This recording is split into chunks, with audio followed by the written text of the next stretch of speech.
Que nosso Senhor Jesus Cristo derrame muita paz sobre todos nós e para aqueles também que aqui não puderam vir. Queria saber se tem alguém pela primeira vez, que eu sou péssima fisionomista.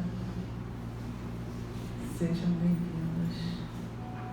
Permita, Jesus, que vocês saiam daqui felizes por conhecer a casa da Irmã Rosa, a nossa casa, que esse ano completa 100 anos.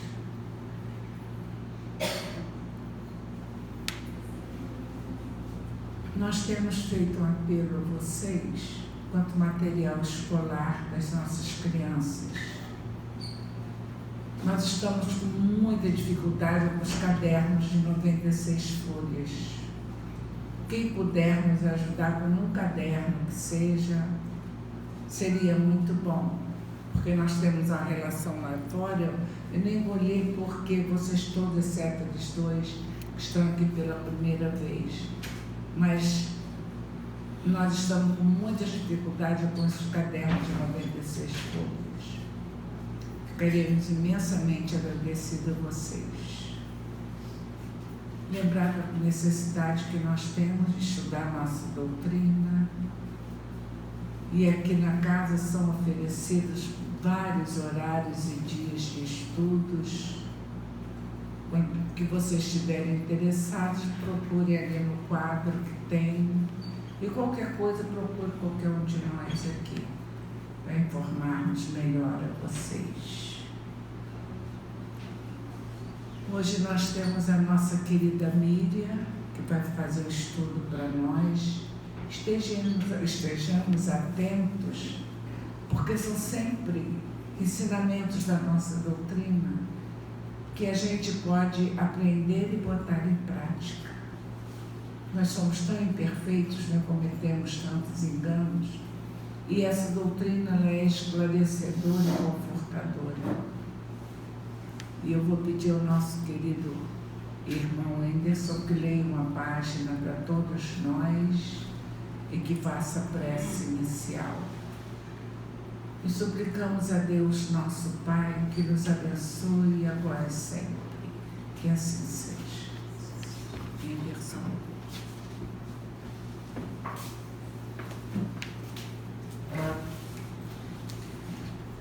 Boa tarde a todos.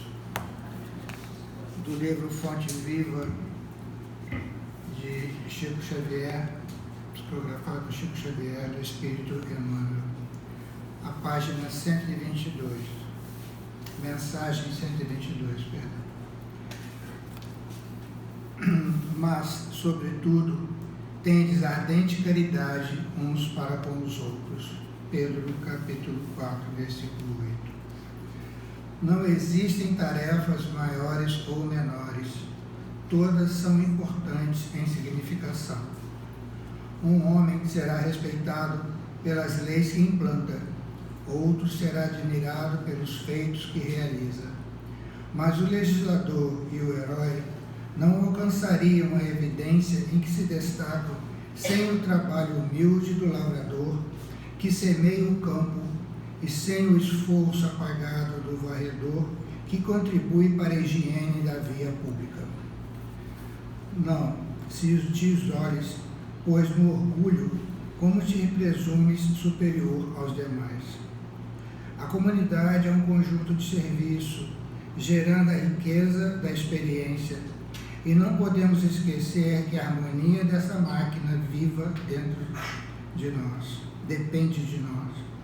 Quando pudermos distribuir o estímulo do nosso entendimento e de nossa colaboração com todos, respeitando a importância do nosso trabalho e a excelência do serviço dos outros, renovar-se-á a face da terra no rumo da fidelidade perfeita, da felicidade perfeita. Para isso, porém, é necessário que nos devotemos à assistência recíproca com ardente amor fraterno. Amemos a nossa posição na ordem social, por mais singela ou rudimentar, emprestando ao bem, ao progresso e à educação as nossas melhores forças. seremos compreendidos na medida de nossa compreensão. Vejamos nosso próximo no esforço que depende e o próximo identificar-nos-á nas tarefas que nos dedicamos. Estendamos nossos braços aos seres que nos cercam, que eles nos responderão o melhor que possuem. O capital mais precioso da vida é o da boa vontade. Ponhamos-o em movimento e a nossa existência estará enriquecida de bênçãos e alegrias, hoje e sempre, onde estivermos. Vamos orar. Obrigado, Pai, por mais essa oportunidade de estar na casa espírita da Irmã Rosa. Agradecemos por essa mensagem e precisamos entender os sentidos dela. Que pratiquemos tudo o que foi dito, porque muitas vezes lemos, entendemos, mas nós colocamos em prática. É a necessidade e a mensagem da página de hoje. Pedimos que a nossa irmã Miriam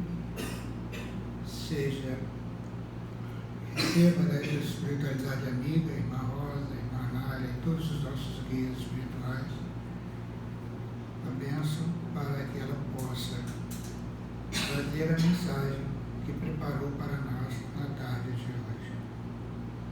Que assim seja, graças a Deus.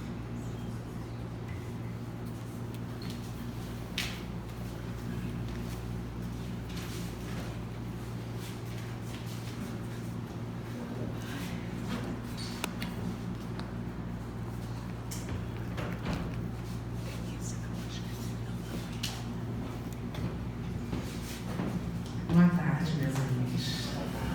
Que bom estar aqui novamente para que possamos refletir juntos, serenar o nosso coração, fortalecer aquilo que precisa ser fortalecido para o nosso caminhar. E estamos aí partindo para o finalzinho do mês, o tema que vem falar de férias, né? Nosso recesso em família. E vamos falar um pouco da convivência. Já falamos ao longo do mês, todas as quintas-feiras, um pouquinho desse tema. E hoje o tema é um por todos e todos por um. Vamos buscar compreender, à luz da doutrina espírita, como é que funciona essa logística divina da família no trabalho solidário. Como é que isso funciona? Allan Kardec, quando começou a estudar sobre os fenômenos espíritas, a conhecer, concluir sobre leis que regem o mundo espiritual, que regem a nossa experiência terrena como espíritos imortais, o que ele fazia? Ele então via o fenômeno, observava e dizia o que é isso. E a partir dali ele começava a investigar. E essas informações que vinham surgindo eram também buscadas em outros lugares, através de outras pessoas, de outros médiuns. E a partir de uma comunhão dessas ideias, essas ideias eram comuns, ele então trazia uma teoria sobre o que regia aquilo tudo. E com o auxílio dos espíritos que já avançados moralmente, intelectualmente, durante o processo da codificação, né, da produção do Livro dos Espíritos, do Evangelho, do Céu e Inferno, do Livro dos Médiuns, da Gênese, os espíritos iam trazendo, revelando as leis em que se baseavam essas teorias, as leis, então, universais, as leis divinas. Por que eu estou falando isso? Porque uma dessas ocorrências estudadas por Kardec é a possibilidade da comunicação com o mundo espiritual, que é a nossa casa, que é de onde viemos, Estamos aqui temporariamente. E numa dessas comunicações, os espíritos vão falando e vão mostrando que existe algo além da morte do corpo físico, que não cessa aqui a nossa experiência. E trazem notícias, revelam situações e experiências pessoais, vivências, aprendizados. Numa dessas comunicações, trazidas em uma psicografia, dentro de um grande trabalho feito na Federação Espírita do Espírito Santo, para um encontro durante o Carnaval de jovens no Espírito Santo, como nós temos aqui a nossa Comerge, que é o Encontro com Fraternização de Mocidades Espíritas do Rio de Janeiro, no Espírito Santo também, no Brasil todo nós temos, E nesse ano específico, o tema foi baseado em 24 cartas psicografadas por jovens que retornaram à pátria espiritual um pouco antes do programado. E um desses espíritos se chama Mirella. E ela conta a história, O livro traz a psicografia, como o espírito chegou do outro lado, como foi o processo dele ter desencarnado, como ele se sente, conta um pouco da sua história, depois faz uma análise, são vários temas, entre aborto, uso de overdose, doenças que já estavam programadas, acidentes, enfim, vários tipos de desencarnes. E no caso da Mirella, ela era uma jovem que morava com a mãe e os avós maternos. Ela não conheceu o pai. Era uma família muito unida, uma família que tinha uma condição financeira muito boa. A Mirella sempre teve tudo que precisou materialmente. E também a família frequentava a casa espírita, era adepta do espiritismo e também estudava a doutrina espírita, compreendia. A Mirella compreendia um pouco também, porque frequentava a evangelização, tinha uma ideia de que ela era um espírito imortal. Porém, no processo de rotina material em que todos nós estamos inseridos, às vezes a gente esquece que é espírito imortal e vive nas preocupações diárias, afundados, mergulhados, até sufocados pelas cobranças que a sociedade, que possui e traz muitas vezes o pensamento materialista e que ignora completamente o investimento necessário no crescimento espiritual, visa aquela saciedade do básico, das coisas, do prazer, do agora, das coisas que não trazem consequências morais no futuro, porque muitos vão acreditar, inclusive, que quando se morre, tudo se acaba, ou que não há uma consequência, uma continuidade do espírito. E a Mirella, ela, apesar desse conhecimento, ela desde nova sempre foi muito magrinha, muito esbelta. E ela tinha um apelido na escola, que era Mirella Magrela. Nisso foi muito difícil para ela, mas depois, quando ela percebeu que a sociedade cultuava esse padrão de beleza muito magro, ela começou a se interessar e investir nesse padrão. Então não comia, não se alimentava e se inscrevia em concursos de beleza e tentava manter o máximo possível aquela imagem, porque ela não poderia participar da forma que ela não gostaria se ela então saísse daquele padrão. Então ela começou a formar um tipo de alimentação muito restrita. O que isso ocasionou?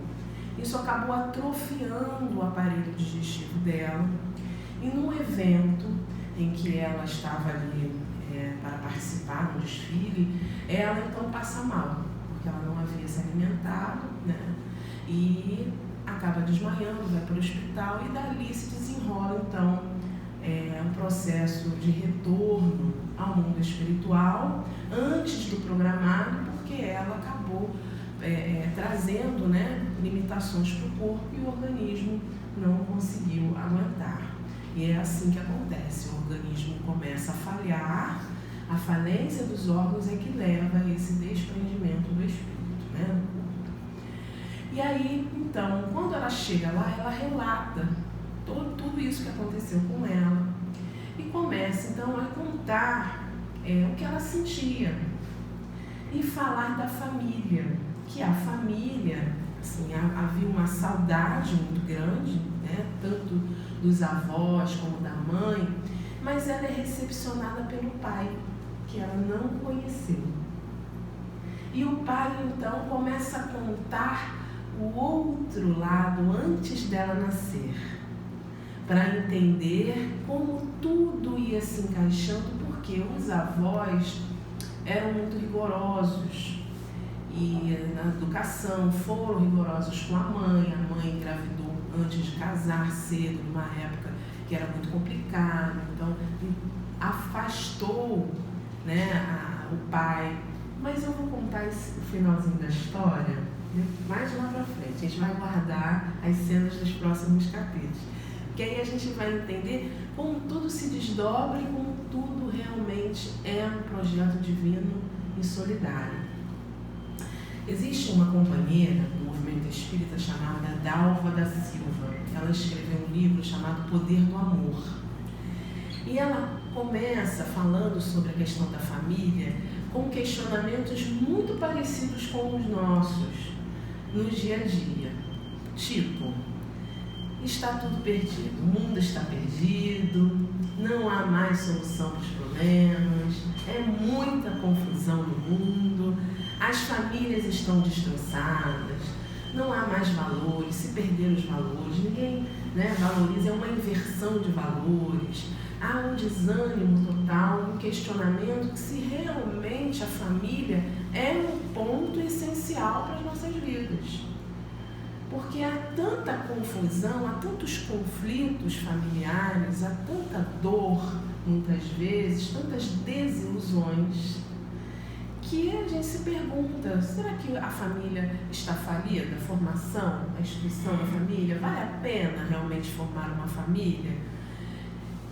Se tudo nos parece assim que está meio solto, né? Meio confuso. Então ela resgata para nós o pensamento que a doutrina espírita apresenta da questão da necessidade sim de vivermos com alguém, em sociedade. A lei de sociedade, que faz parte das leis morais, lá no livro dos Espíritos, né, na terceira parte, fala que nós não conseguimos viver sozinhos, que por mais que a gente se isole, por mais que às vezes a gente queira desaparecer, né, que todos desapareçam, há uma necessidade sempre de estarmos juntos, aprendendo, vivendo, compartilhando alguma coisa.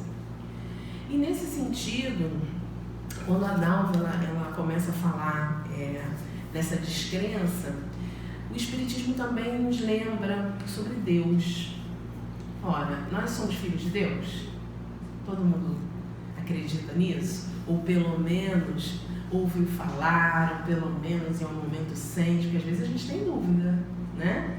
Às vezes a gente tem dúvida até da existência de Deus, porque nós muitas vezes passamos muito tempo conhecendo um Deus que é humano, que castiga, que privilegia, então a gente se decepciona muitas vezes com ele. Por isso que Allan Kardec vai trazer lá na Gênese, que é o último livro que ele deixa para nós, bem explicadinho como é que Deus providencia e como é que nós podemos perceber Deus de uma forma mais próxima a nós. Para que essa dúvida sobre se está tudo um caos, que o país não tem mais jeito, que o mundo está horrível, agora a gente tem aí uma doença, né, que está cercando a todos nós, a gente entra em pânico, a gente fica temeroso. E aí ele fala dos atributos da divindade, que a gente reconhecer Deus pelos seus atributos. Deus é único, Deus é eterno, Deus, quer dizer, não tem começo, não tem fim. Deus é soberanamente justo e bom. E se Deus é soberanamente justo e bom, como pode, na sua perfeição, que também é um atributo, trazer um projeto que é a família como uma lei de necessidade de convívio que dá errado? Será que realmente é uma falência? Ou será que nós, ainda que precisamos entender o que é o projeto família? O que vocês acham? É por aí ou será que Deus errou no projeto? Se Deus é soberanamente justo e bom, Ele sabe o que faz? Somos todos regidos pela mesma lei. Então, a cada momento que a gente se vê com o coração partido, desolado, perdido, sem explicação, porque muitas vezes um ente querido parte e a gente não consegue entender por que ele partiu daquela forma. Por que muitas vezes a gente tem essa dificuldade de se perdoar, de perdoar o outro? Por que existem tantas pessoas que têm o prazer de fazer o mal ainda no nosso mundo?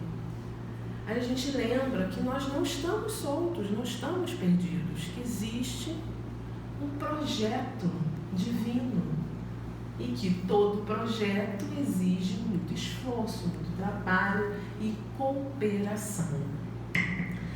E aí, a doutrina espírita também traz outra questão, que é a ideia da reencarnação.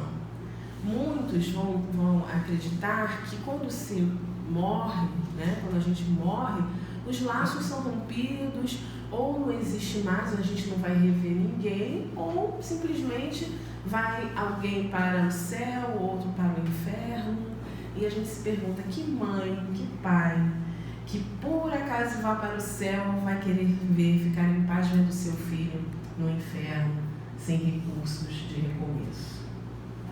Se nós, que somos imperfeitos, não conseguiríamos conviver com isso, como Deus, soberanamente justo e bom, poderia pensar nessa hipótese? Por isso, a reencarnação vem fortalecer os nossos laços de família. A gente já ouviu aqui nas outras palestras que a família é reunião do quê?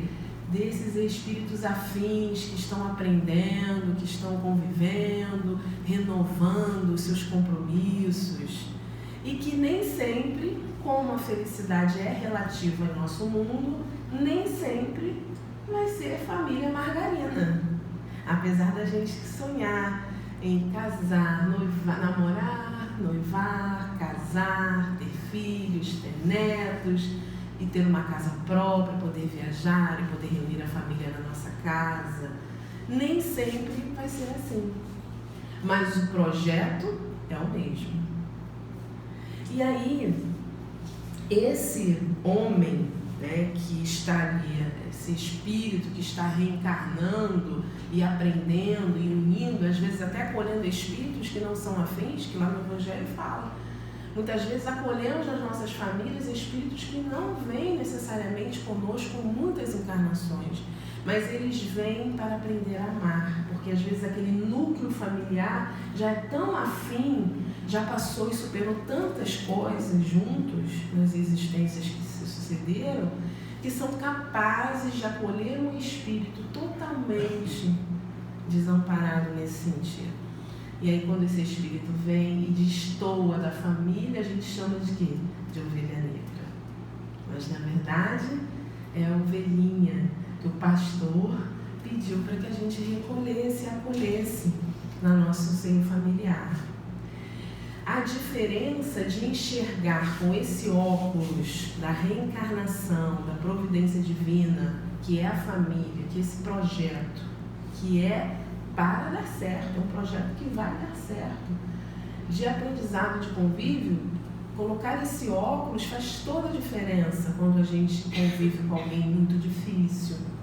Quando existe, muitas vezes na família, alguém que se afunda em vícios morais ou físicos e que a gente quer resgatar e não consegue, e a gente vai aprendendo que a gente não consegue poupar a quem a gente ama de tudo, mas a gente pode apoiar, a gente pode amar, não julgar, e que nem sempre a gente vai conseguir fazer com que aquela pessoa nesta existência mude.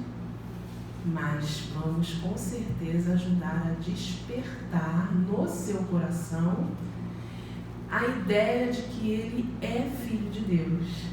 E como filho de Deus é amado. estão vendo aqui a minha pulseirinha de fitinha. Passamos o final do carnaval todo na Comerge, junto com 250 jovens, todo Terói, São Gonçalo, região dos Lagos. E numa das atividades com jovens, recebemos a fitinha e eram feitas algumas perguntas. E a Comerge é uma atividade que mexe muito com os jovens, porque às vezes é o único lugar que o jovem tem para falar sobre o que ele está sentindo, e ali nós vamos fazendo muitas imersões, muitas reflexões. Então, uma das perguntas é, se a resposta fosse sim, o companheiro do lado dava um nozinho, né? E uma das respostas foi, eu mereço ser amado? E uma jovem disse, não, esse nozinho eu não quero. Eu não quero. E aí a gente ficou pensando, né, o que nos leva muitas vezes a pensar por que nós não merecemos ser amados? E logo depois do desdobramento da atividade, a gente sentou para conversar, ela chorou muito e falou, eu errei tanto, 26 anos, eu errei tanto na minha vida, mas tanto, e eu continuo errando, eu não sou digna. E a família que a preparou para uma faculdade de sucesso, que a preparou com todo carinho para o caminho ali dos bens, das questões materiais, para que ela pudesse estar bem, ainda não tinha, ainda está no processo de aprendizagem também para o suporte espiritual e emocional. Nem sempre vamos conseguir, né, suprir da forma como imaginamos, porque o nosso pensamento ainda é muito individualista. A partir da Revolução Industrial, a jovem ficou muito bem, viu? Que a gente conversou, ela foi depois para o atendimento fraterno, e ela está nesse processo, né? Se despedindo do eu do passado, que errou e que ensinou. A gente fala, vamos ser grata. Fala para ela, que ela do passado, que você é grata pelo que ela te ensinou e que hoje te faz pensar a não errar mais. Mesmo que você às vezes erre, mas você já pensa, e isso já desperta a nossa consciência de espírito mortal. Agradeça a ela e diz assim, ó, muito obrigada, mas isso não me pertence mais. E vamos agradecendo a todos esses eus nossos que vão se despedindo e vão deixando para nós as marcas positivas. Porque na família, o nosso ambiente familiar é isso. O outro, que mesmo que tenha ali um grau de afinidade, às vezes até a família se reúne por afinidade negativa. Já viram famílias que se unem para a vida do crime? Que o pai, mãe, filho, não tem isso também? São espíritos afins, mas ninguém vem com essa missão de fazer o mal, viu, gente? São escolhas, né? Então, nesse processo em que a gente mergulha do convívio, de enxergar o outro como esse espírito, que a gente não lembra, não sabe muito bem a história. Às vezes, o melhor que ele está fazendo, e que a gente acha que é pouco, é todo o esforço do mundo que ele está fazendo. Antes ele estrangulava alguém, agora ele só dá um tapinha, né? Tá errado? Tá errado, a gente precisa concordar com o erro, não. Mas a gente precisa ouvir esse poder do amor que quebra o ciclo de violência. E aí, com essa ideia da reencarnação, né, que vai nos reforçando, trazendo, Deus encaixa tudo direitinho, até quando a gente, na união das famílias, que são laços espirituais, muitas vezes os laços terrenos, famílias se unem por interesse, não tem laço espiritual. Então é mais fácil esses laços se romperem, né? Mas ainda assim há uma experiência. Não está programado, mas Deus permite que aquele convívio aconteça para que a gente possa aprender. Tudo é aprendizado. E o outro, muitas vezes, está ali. O convívio normalmente das famílias, os casamentos, ainda são coisas que exigem de nós muito esforço. Não vamos imaginar que é sempre tudo muito perfeito. A felicidade é relativa. E o que a gente mais viu lá são jovens sofrendo aos 17 anos porque eles não conseguem entender a felicidade relativa, porque é cobrado deles uma felicidade absoluta. E a felicidade relativa, Kardec pergunta aos espíritos, o que seria? Porque o que é bom para mim, às vezes é ruim para o outro. Sempre lembrando, na questão material, a posse do necessário. Na questão moral, consciência tranquila e fé no futuro. Fé no futuro é muito importante, gente. É muito importante.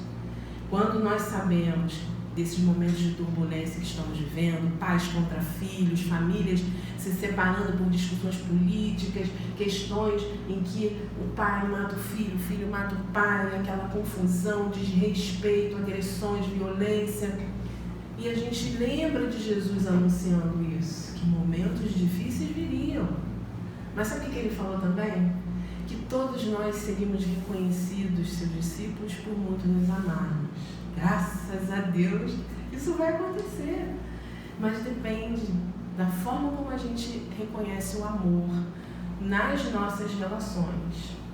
E uma das coisas que me chamou mais a atenção, a frase que o Espírito Emmanuel fala, né, que a família é o centro essencial dos nossos reflexos, é que por mais que sejamos indivíduos, quando vivemos em comunidade, pegamos ali um certo jeitinho do outro, no convívio, aprendemos um do outro, e aí fala assim, esse aí, a mania, tem a mania do pai, isso aí é a teimosia da mãe. Mas os espíritos nos ensinam que não herdamos isso. O que a gente herda, gente? DNA, matéria. Nós não herdamos teimosia dos nossos antepassados, nem um talento maravilhoso na arte. Nossa, mas o pai, olha, um artista filho também é. Isso é a conquista do espírito. Porém, como são espíritos que já convivem e que trocam experiências e que já vêm há muito tempo juntos, é claro, né? Às vezes até a letra é igual, mas assim, a letra do meu pai e do meu irmão é igualzinho, mas nós vemos que meu pai é idêntica, como é que pode, né? Há uma grande construção que é feita, mas que a gente não consegue muitas vezes no dia a dia, nas perturbações do dia a dia, porque a gente costuma dizer para as minhas amigas, eu não tenho esse problema lá em casa, mas quem tem problema com toalha molhada na cama, que esse é o menor dos nossos problemas, né, gente? Mas por favor, não deixa a toalha na cama molhada, não é bom, né? E também não é bom que a gente delegue sempre o outro resolver os nossos problemas, mas esse é o menor dos nossos problemas. Nós vivemos hoje inseridos num mergulho, muitas vezes de cabeça, no ciclo vicioso da violência. A gente é educado com violência, a gente educa com violência. E aí, quando o Emmanuel fala dessa questão do reflexo, muitas vezes a gente faz comparações das gerações, né? Então, eu estava dando exemplo aqui na segunda-feira de um encontro de família em que estávamos lá, geração meu pai, meus irmãos do primeiro casamento, o segundo casamento já foi bem diferente, né? Algumas questões até materiais que já melhoram, a educação, e os netos. E aí a gente estava lembrando da mão de obra que é levar uma criança no carro hoje, cadeirinha, bota aqui, bota ali, não sei o quê, e a gente lembrando, e a gente era um Fusquinha, 4 atrás. O caçula ia na mala, né? Porque o caçula sofre, né, gente? Vai na mala do Fusquinha e todo mundo naquela brincadeira atrás, não tinha cinto, não tinha nada. A segunda leva de irmão já ia na Brasília, já melhorou o espaço, já deu para espalhar um pouco mais, né? Mas também não levava cinto. E a gente brincando com que a comida, a gente tinha um biscoitinho lá, um pacote de biscoito, era 1 por mês para os 4. Dividia, eu lembro até hoje, Tupperware, cabia 4 daqueles chocolates recheados. E hoje, qualquer criança tem acesso a um biscoito recheado, até para levar para merenda, é tão fácil. até porque diminuiu o pacote, né, gente? O gosto não está mais ou menos, é muito fácil. Olha, como que eu posso comparar a minha adolescência numa época que nós tínhamos outras realidades a nível de segurança, a nível de desempenho, né? A mãe que ficou em casa cuidando dos filhos, que podia, que tinha essa condição. Para hoje, para essa geração que já nasceu na tecnologia, que não conheceu outras realidades. Como eu quero que uma criança largue o celular, que fica o dia inteiro no celular, se eu não apresento a ela outras opções? Né? A gente, quando acampa com a juventude, eles terminam de montar a barraca e eles vão brincar de pique-esconde, de 10 a 20 anos. Porque aquele momento, eles ficam pedindo, pelo amor de Deus, gente, quando é que a gente pode brincar? Eles querem brincar, porque estão na natureza, né? Então, como a gente não oferece isso para eles, o que a gente oferece? Porque no meu tempo não era assim. Na minha época, minha mãe só olhava, eu já ficava quieta. Agora você vê, menina, ficar respondendo, batendo boca. Onde é que está a nova geração que vem preparada para mudar o mundo? Se nós não cuidamos da nova geração, como que ela vai cuidar do mundo? Né? Então, nós somos corresponsáveis nesse processo educativo. E o ciclo da violência, ele mostra para a gente o quanto que esse movimento solidário, por exemplo, dos astros, as células, tudo é solidário. Um por todos e todos por um. Mas por que estamos egoístas? Já diziam os espíritos lá no Evangelho, chaga da humanidade. É o quê? Egoísmo e orgulho. Chaga da humanidade, porque estamos com um pensamento materialista, tudo nosso é para consumir individualmente. Hoje você tem um celular, você tem um mundo em que ninguém controla, só você. Até uma determinada idade, criança, mãe, pai até controla, mas fora isso, o jovem mergulha no celular e é um mundo paralelo, que é dele. E se nós não dermos esse suporte emocional, moral, quem é que vai dar esse suporte? Muitos que possuem também pensamentos materialistas e egoístas, que desiludidos com a vida, preferem não pensar nas consequências morais. Preferem não pensar que existe um Deus que fez um projeto divino, como a família é esse projeto divino. E dentro da família, do convívio, né, esses conceitos de época muitas vezes travam a nossa relação com o outro. Porque eu fui educada assim, tem que ser assim, e eu sempre faço esse questionamento lá com os pais, né, da juventude, que se fala muito da inversão de valores. Será que nós estamos invertendo os valores? Porque os espíritos não vai regredir. Então, onde é que foi parar esses valores todos que não se passou adiante? Como é que aconteceu no meio do caminho? Ou será que nós ainda não compreendemos os verdadeiros valores? Aí a gente lembra do guia modelo da humanidade, ele sim, é valor puro. Quem é? Jesus. Nosso guia modelo. Por isso Jesus veio para nos mostrar que é pelo amor e somente pelo amor que vamos curar os nossos laços de família, as questões dos nossos relacionamentos. Não tem outro caminho, gente. É o amor. O amor, como Joana de Ângeles fala lá no livro Amor Imbatível Amor, que eu aconselho, sugiro a todos que leiam, é um livro gostoso de ler, lindíssimo. E ela logo no início fala sobre o que é o amor. O amor que não dói, o amor que não fica pedindo nada em troca, o amor que não se acaba. Nunca mais vou amar, me decepcionei, né? Não existe isso, o amor é amor. E a gente vai descobrindo. E é na família que a gente aprende a amar. Todo mundo está no projeto não de ser uma família que dê tudo certo, mas uma família que aprende a amar. Hoje, nesse momento, nós somos a família CI. Para muitos aqui, é a família mais forte nas suas vidas, porque lá, no seu núcleo familiar, há uma fragilidade. Então, olha a solidariedade acontecendo. Somos irmãos. Às vezes a gente diz que é filho de Deus, Mas a gente não quer saber, quer ser irmão do outro que é filho de Deus, a gente só quer ser filho de Deus, né? O outro, o inimigo, aquele que mata, aquele que rouba, todos eles são irmãos também, filhos de Deus. Vocês querem saber o fim da continuidade da história da Mirella, para a gente terminar nosso encontro de hoje?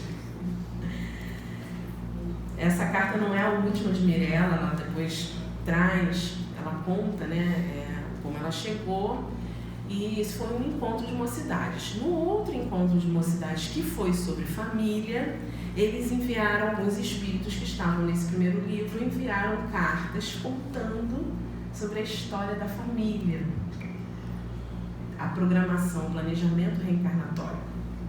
E a Mirella, então, vai contar que foi recepcionada pelo pai, ela não conhecia.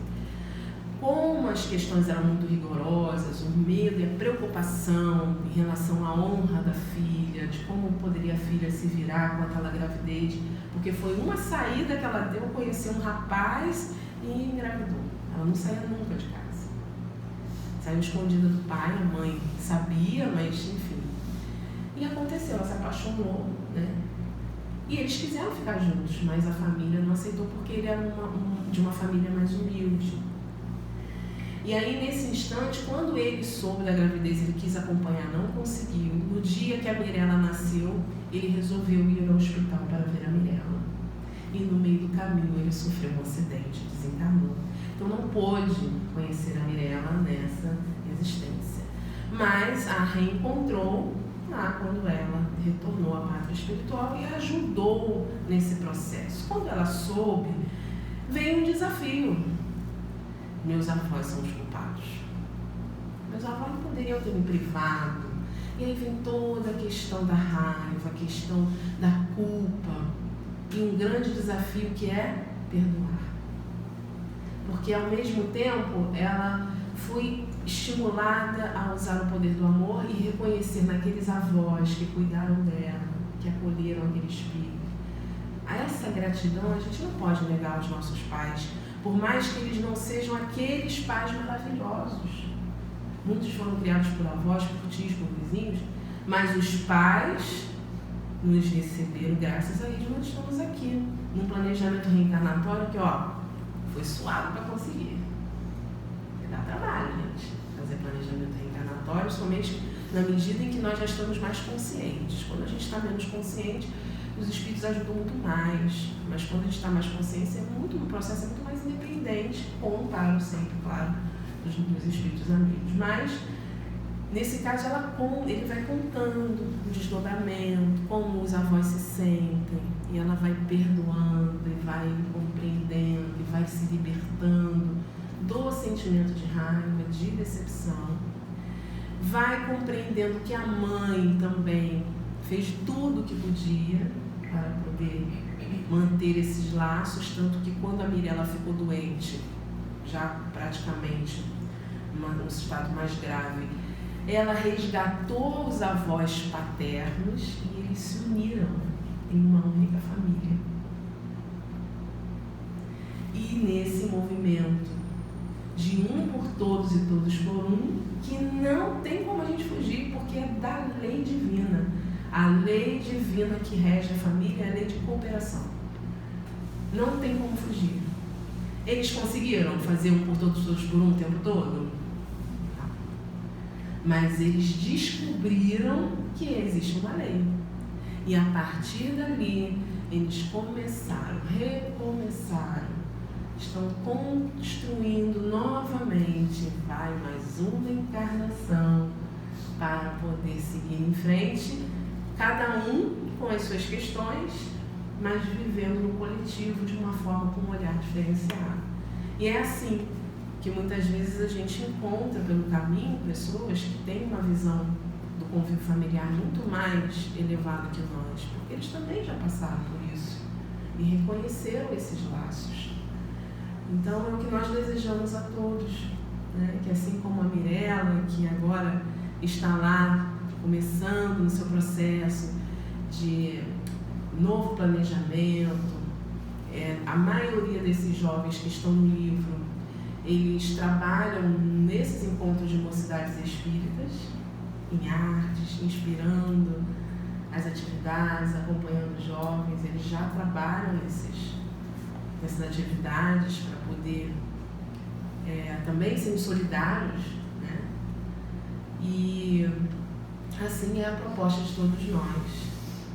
Então, se a gente tem alguma coisa que está mexendo, que está dentro da gente, que precisa ser conectado, que a gente busque essa conexão com o exemplo de Jesus, que disse: quem são meus irmãos? Quem são meus pais? Ele jamais abandonou o amor pela Maria, né? Ele jamais deixou para lá os irmãos, o pai, mas ele sabia que aqueles laços espirituais não se romperiam, nem com a partida dele. Mas que naquele momento ele precisava mostrar que todos são uma grande família. Que não adianta eu ficar bem, morar num país desenvolvido, bem, num país onde ninguém joga lixo no chão, onde a economia é muito boa, onde eu tenho uma casa muito boa, onde a minha família tem qualidade, tem segurança, meus filhos crescem num colégio bom, tem um futuro bom. Se eu vejo que lá do outro lado existe alguém que está passando por uma prova ou por uma expiação em um ambiente que precisa da minha solidariedade. E aí, se eu vou contra, né, o egoísmo, ele se racha nesse instante. E para a gente finalizar, eu vou dar só um exemplo de como a gente vive mergulhado no ciclo da violência. Nesse mesmo encontro da Comerge, eu fiquei com os mais velhos, mas em um centro de interesse sobre... Lá foi toda a história sobre plantio. Então, era a semente, o preparo do solo, crescer, as tempestades que dificultam o nosso crescimento e depois o florescer, para que todo mundo pudesse compartilhar, né, quando florescesse. E nessas tempestades a gente falou com 11, 12 anos sobre ambientes sociais, que para eles é escola. Gente, só história difícil, muito difícil, muitas dores, muitas histórias. O ambiente escolar extremamente complicado, muita violência, tudo se resolve à base da violência. E o exemplo, infelizmente, é essa herança que a gente deixa às vezes dentro da família. Eu puxei o cabelo porque minha mãe falou: se puxar o seu cabelo, puxa igual para sentir o mesmo, que dói muito. E aí a gente lembra de Jesus. O que Jesus falou? Dar outra face não é ficar assim: vem meu filho, bate aqui na outra face. É dar a face do perdão. É não devolver esse mal que eu recebi com o mal. Porque o ciclo de violência é assim: você comete a violência aqui, seja ela ativa de bater, de quebrar, ou passiva de falar mal do outro, de disseminar discórdia. E ele volta pra gente. É um ciclo. Então, enquanto a gente não quebrar esse ciclo, a gente vai ter, voltando para nós, violências ativas muito brutais, porque nós também contribuímos. E as histórias eram muito tristes. E a que mais me chamou a atenção foi de uma jovem de 11 anos, que por um processo de autoflagelação, ela dizia sentir raiva, porque dentro da escola, no banheiro, algumas meninas brincavam de se autoflagelar. E ela ficava com raiva porque, enquanto umas brincavam, tinham pessoas que faziam aquilo por seriedade. E ela era uma delas. Então, que dor é essa? Que é um vazio aqui dentro e que quimicamente o corpo reconhece que uma dor mais física acaba por alguns segundos, 5 segundos, essa dor interna, mas não resolve. O que resolve? O que ajuda a resolver? O que ajuda esse espírito na adolescência a superar essa dor, que muitas vezes é uma dor que acumula por séculos? É a família. Seja ela a formação que for, seja ela no estado que estiver, é com o amor que a gente vai nos ajudar, né, uns aos outros a superarmos as nossas dificuldades. E viva o amor. Que todos nós possamos viver o nosso amor dentro do perdão, dentro da compreensão. A gente não desista, gente, porque vamos ser reconhecidos por muito nos amarmos. Obrigada. Boa tarde.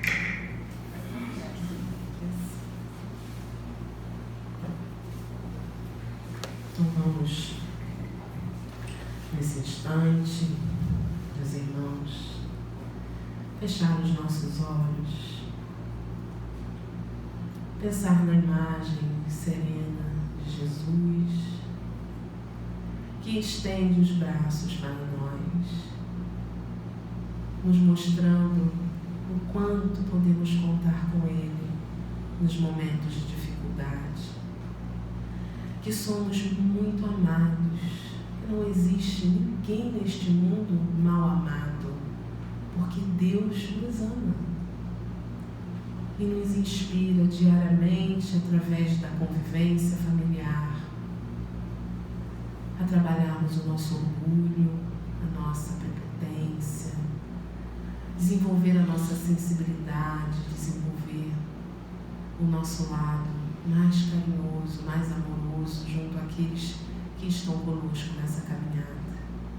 Nesse instante, Senhor, pedimos por todos aqui presentes, para que todos sintam o Teu abraço, o abraço carinhoso dos espíritos amigos, familiares, que torcem por nós diariamente nessa jornada terrena.